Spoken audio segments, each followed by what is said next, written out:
Paz do nosso Senhor Jesus Cristo. Nessa manhã nós vamos meditar na palavra do Senhor, que se encontra ali em 2 Crônicas, no capítulo 20. Hoje nossa reflexão será baseada praticamente do versículo 1 ao versículo 30. Do versículo 1 ao versículo 30. Como o texto é grande, eu farei a leitura de alguns textos pré-selecionados, mas no decorrer da exposição, vou tocar praticamente todos os versos desse capítulo. 2 Crônicas, capítulo 20, do versículo 1 ao versículo 30.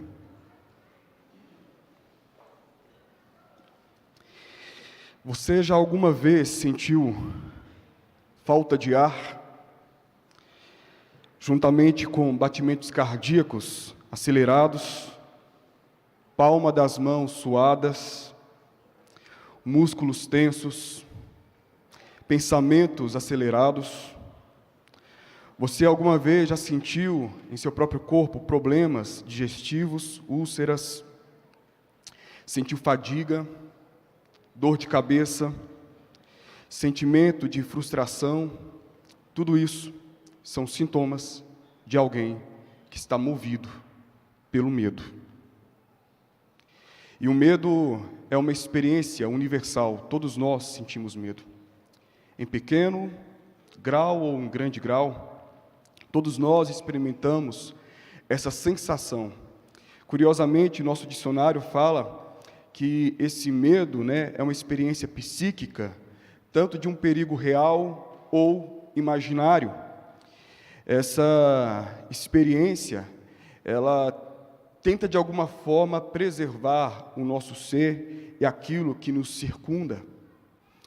Segundo um sociólogo polonês, Bauman, em seu livro Medo Líquido, ele escreveu: medo é um nome que damos à nossa incerteza. Nessa nossa ignorância da ameaça de que deve ser feito do que pode e o que não pode, para fazê-la parar ou enfrentá-la, se cessá-la estiver além do nosso alcance. Medo é o nome que damos à nossa incerteza.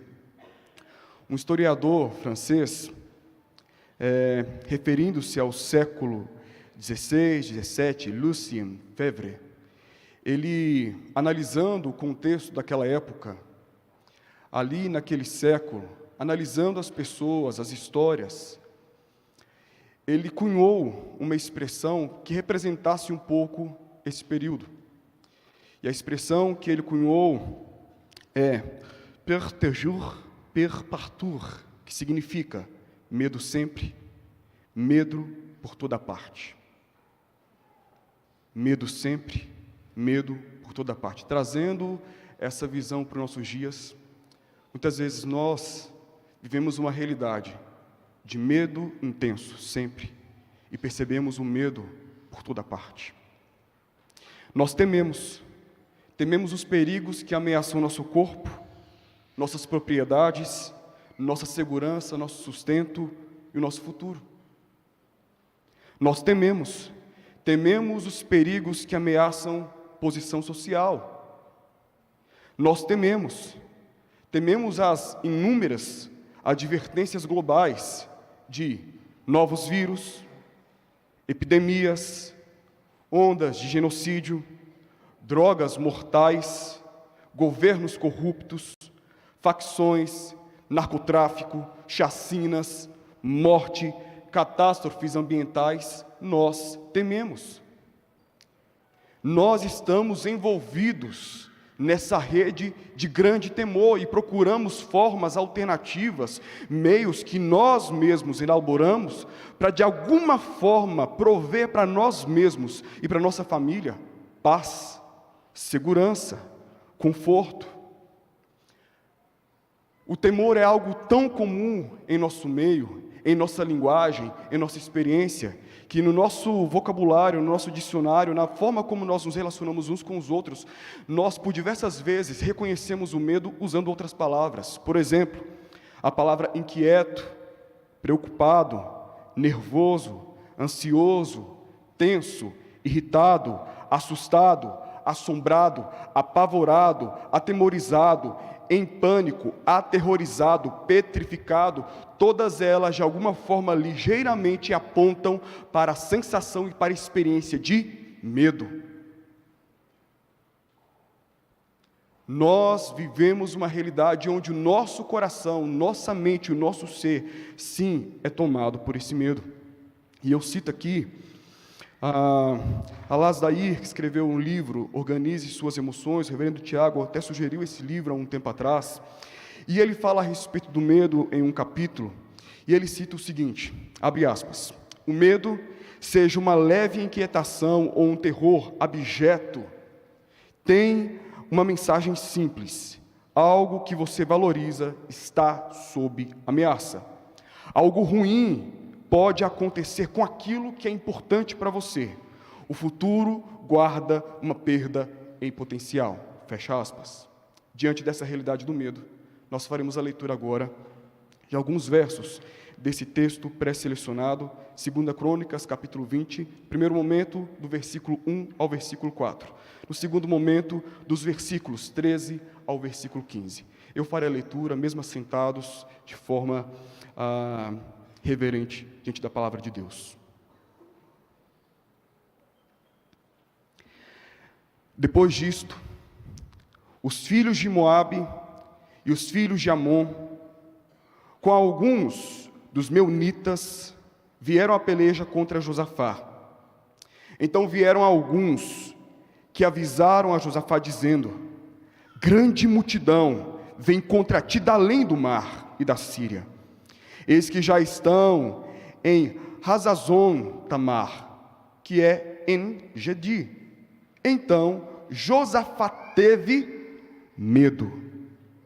Josafá teve medo e se pôs a buscar ao Senhor e apregoou o jejum em todo Judá. Judá se congregou para pedir socorro ao Senhor. Também de todas as cidades de Judá veio gente para buscar o Senhor.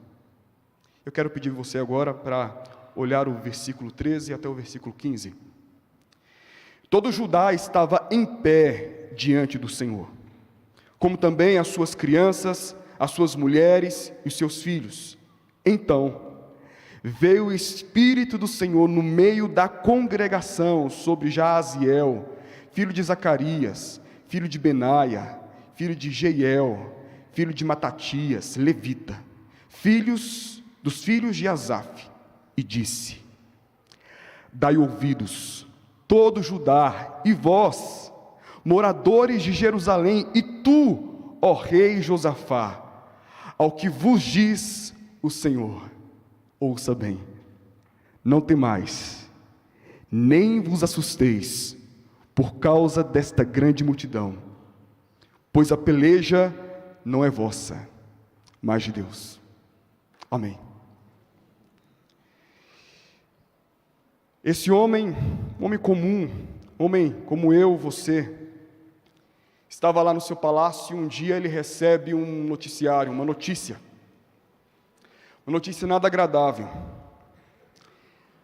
de que os moabitas, amonitas e meunitas reuniram-se, eram povos que faziam fronteira com a terra de Israel, se reuniram contra Josafá e contra aquele povo. E a informação chegou tarde. A informação, segundo o verso 2, um exército enorme vem contra ti de Edom, e eles já estão no meio do caminho. Ou seja, nós temos pouquíssimo tempo para preparar para uma guerra. O medo é uma leve inquietação, um terror abjeto de algo ou movido por algo que valorizamos, que está sob ameaça. Diante dessa notícia, ele teve medo. Josafá teve medo, porque sobre ele caía a responsabilidade por uma nação, pelas mulheres, pelas crianças, pela economia, pela segurança de todos ali. Sobre ele caiu uma responsabilidade, um temor plausível, reconhecendo a sua responsabilidade. E o que esse homem fez diante do medo? Chamou o exército, convocou o general, pediu para que os soldados preparassem as armas, as espadas, pediu uma estratégia de guerra, para que de forma imediata eles pudessem ir para o campo de batalha e lutar. Não. A primeira busca desse homem, a primeira ação desse homem foi buscar o Senhor. Ele buscou o Senhor. E o texto relata que essa busca ao Senhor não foi uma busca isolada, foi uma busca comunitária, porque ele convoca todo o povo para juntos clamarem pela manifestação e pelo poder de Deus, juntos. E esse homem faz uma oração preciosa. E eu quero ler com os irmãos essa oração que ele fez. Eu farei a leitura com base em dois textos, em duas versões, uma versão e uma paráfrase. A primeira versão da Bíblia de Jerusalém, depois a paráfrase, a mensagem. Pode projetar, por favor. A oração dele foi assim: Yahvé, Deus de nossos pais, não és tu o Deus que estás nos céus? Não és tu que dominas sobre todos os reinos das nações? Em tuas mãos estão a força e o poder, e ninguém te pode resistir. Repito, ninguém te pode resistir. Não és tu que és nosso Deus, que diante de Israel, teu povo, desalojaste os habitantes da terra? Não adeste a raça de Abraão, a qual amarás para sempre? Nela se estabeleceram e construíram um santuário para o teu nome, dizendo: se nos sobrevier alguma desgraça, guerra, punição, peste ou fome, compareceremos diante deste templo e diante de ti, pois teu nome está neste templo. Do fundo da nossa angústia, do fundo da nossa angústia, temor, clamaremos a ti, e tu nos ouvirás e nos salvarás. E ele completa a oração a partir do verso 10 e versículo 12, dizendo: pois é o que está acontecendo agora. Os amonitas, os moabitas e os moradores do monte Seir estão nos ameaçando. Ó Deus, não irás fazer nada? Não temos força para enfrentar este enorme bando de vândalos, que vão chegar dispostos a tudo, virão com força para destruir tudo. Não sabemos o que fazer, por isso recorremos a ti. Eles buscaram o Senhor, eles clamaram ao Senhor, e eles sabiam de uma promessa: se eles clamassem diante a notícia de desgraça, guerra, punição, peste ou fome, certamente Deus os ouviria. E eles clamaram ao Senhor, e ele afirma: não sabemos o que fazer, porque a ti, por isso a ti recorremos. É esse reconhecimento que Josafá teve diante dessa calamidade, que eu e você nós precisamos ter. Alguns comentaristas afirmam, que Josafá tinha um grande exército, um exército bom, que diante da força bélica e da capacidade que eles tinham de guerra, ele poderia confiar, ir confiante para a guerra. Mas ele reconhece, e ele acredita que a força dele, que a capacidade dele não era suficiente para resistir. Ele acreditava, e ele tinha consciência de que sua sabedoria, que sua estratégia de guerra não era suficiente para ele conseguir uma vitória. E é por isso que ele afirma: nossos olhos estão em ti. Nossos olhos estão em ti, a ti clamamos. O nosso medo deve nos fazer curvar diante de Deus. A experiência do medo, que é comum a todos nós, deve nos fazer curvar diante daquele que é o poderoso. O que poderá fazer o homem com seus recursos? O que poderá fazer o homem com o seu dinheiro? O que poderá fazer o homem com suas alianças? Nada, se Deus não estiver à frente. Porque a Bíblia, a palavra de Deus, já nos mostrou por A mais B, que homens que não tinham recursos, que não tinham dinheiro, que não tinham aliança, solitariamente venceram exércitos, porque eles não estavam só. Havia um Deus dos céus, que habitava e caminhava à frente deles. Nós precisamos abandonar todo orgulho, toda altivez, toda prepotência que nos leva a estabelecer planos antes de orar, a afiar a espada antes de buscar a presença de Deus, a colocar nossa armadura e ir para o campo de batalha antes de ajoelhar diante da santa presença do Senhor.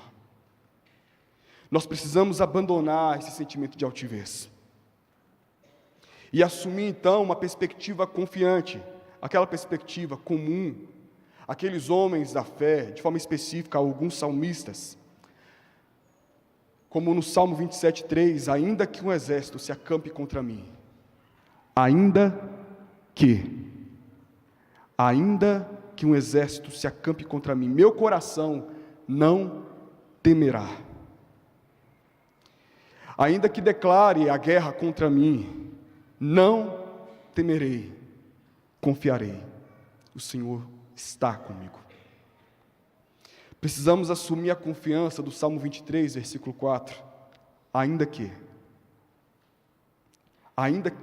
eu ande pelo vale da sombra da morte, não temerei, porque Tu estás comigo. Não temerei. Essa resolução firme na alma, de confiança certa em Deus. Precisamos nos atentar para a realidade que Ele está conosco. Na segunda parte da história, a partir do verso 13, que foi lido no início, aquele povo foi encorajado por Deus. E saiba de uma coisa, Deus os encoraja. Ele sempre tem palavra de direção para o seu povo. O homem, a mulher que teme o Senhor, Ele mostrará o caminho que ele deve andar. Salmo 25, versículo 12. O homem e a mulher que teme o Senhor não ficará sem essa direção de Deus.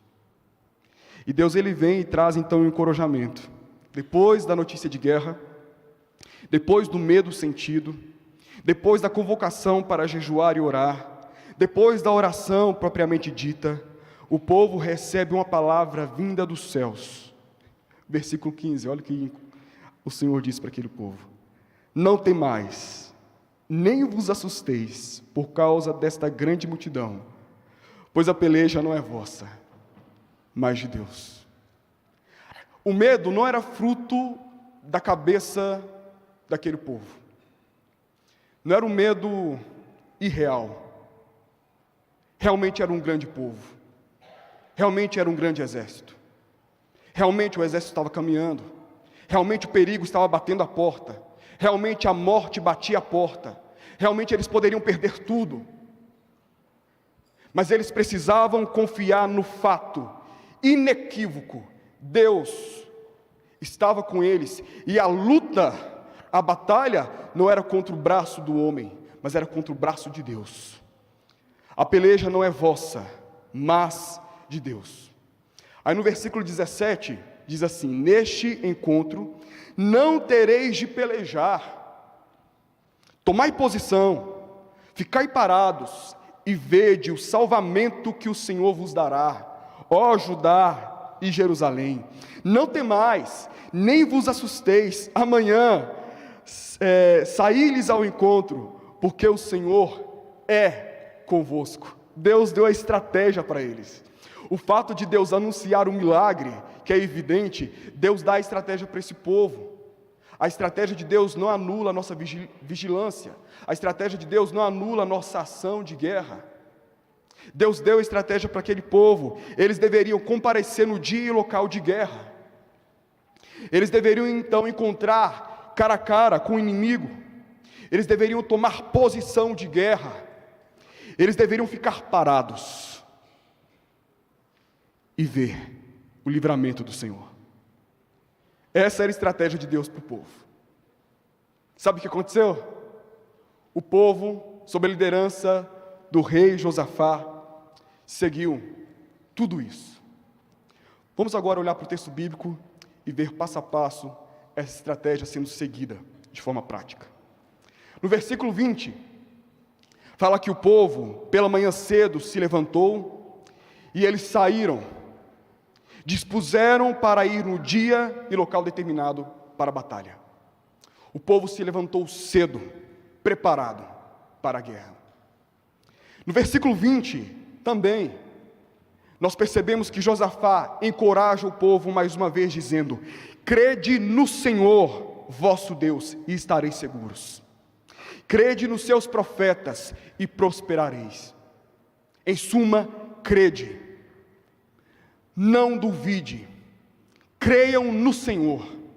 Aquilo que Ele prometeu, Ele cumprirá. Creiam. E eu imagino o povo que acordou cedo, com a roupa de batalha, agora, ouvindo essa palavra de encorajamento mais uma vez, devemos crer no Senhor. Devemos crer no Senhor. No versículo 21, colocaram à frente do exército os cantores que adoravam a Deus, dizendo, a música tinha a seguinte frase: rendei graças ao Senhor, porque a sua misericórdia dura para sempre. Rendei graças ao Senhor, porque a sua misericórdia dura para sempre. Eles não haviam ainda levantado o troféu dizendo ganhamos, mas antes, mediante apenas ao assombro daquele exército imenso, eles estão cantando juntamente com os seus cantores, que estavam não atrás, não ao lado, mas à frente daquela batalha, dizendo, rendei graças ao Senhor, porque grande é a sua misericórdia. Isso me ensina que eu devo louvar a Deus, antes, durante e depois das batalhas travadas e até mesmo vencidas. No quarto processo, o Senhor, o texto fala no versículo 22 e versículo 23, que o Senhor pôs emboscadas contra os inimigos. Enquanto o povo louvava, enquanto o povo adorava, caminhando rumo ao local determinado, Deus estava agindo. O texto é claro, Deus estava agindo, e de forma objetiva, Deus colocou emboscadas contra os inimigos, e todos eles foram desbaratados. Os homens, no meio da batalha, os inimigos, se mataram. No versículo 24, quando o povo de Deus, eles ali chegaram num lugar elevado, eles olham para um deserto, esperando ver uma multidão, mas viram na verdade corpos de mortos, nenhum sobrevivente, nenhum para contar a história. Naquele momento, eles celebraram a Deus, e nós temos aqui, no versículo 25, 26, 27 e 28, dizendo que durante 3 dias, foram necessários durante 3 dias, o saque, o saqueamento dos despojos. Havia tanta riqueza ali, tantos tesouros, objetos preciosos, que durante 3 dias, eles sacaram os despojos de uma guerra que eles não lutaram. Resultado, no 4º dia, conforme é dito no versículo 26, eles continuam louvando a Deus e retornam para suas casas, retornam para sua terra com muita alegria. Veio da parte de Deus um terror, um temor, um estremecer, um coração palpitante, não da parte daqueles que confiam nele, mas da parte daqueles que lutam contra ele. O medo temerário do juízo e da condenação de Deus não cabe aos filhos, não cabe aos servos. Tememos, porque Ele é soberano, mas nosso temor é movido pelo amor. Cabe o temor avassalador daqueles que são inimigos de Deus. E o povo então louvou ao Senhor como ato de fé e como ato de gratidão. Per toujours, per partout. Medo sempre, medo por toda parte. É assim que muitas vezes nós podemos definir nossa realidade. Somos tomados pelo medo. Circunstâncias adversas. Pessoas que amamos sendo vítimas de males inimigos que eu e você muitas vezes nós não conseguimos com nossas armas, com nossa expertise, com nossa sabedoria proteger. Nem a nós mesmos. Medo por toda parte. Liga o jornal. Medo por toda parte. Ouça a rádio. Medo por toda parte. Acompanhe as notícias nas redes sociais. Medo por toda parte. Mas é reservado para o povo de Deus, aquele que confia em Deus, uma vida de confiança. Eu não disse segurança. Eu não disse controle. Eu não disse certeza. Eu disse uma vida de confiança. Porque mesmo em meio às inseguranças da vida, porque mesmo em meio à falta de controle dos acontecimentos da existência, mesmo em meio às incertezas que nos alcançam, nós podemos confiar, devemos confiar naquele que tem o controle e domínio sobre todas as coisas. Segurança, controle e certeza não são ruins. Inclusive, é uma busca de todos nós quando sentimos o medo. A grande questão é que nós precisamos entender que somente um pode nos oferecer isso. Somente há um em todo o céu, em todo o universo que pode nos oferecer isso. Cristo é a segurança para os aflitos. Cristo é aquele que segura firme em nossas mãos.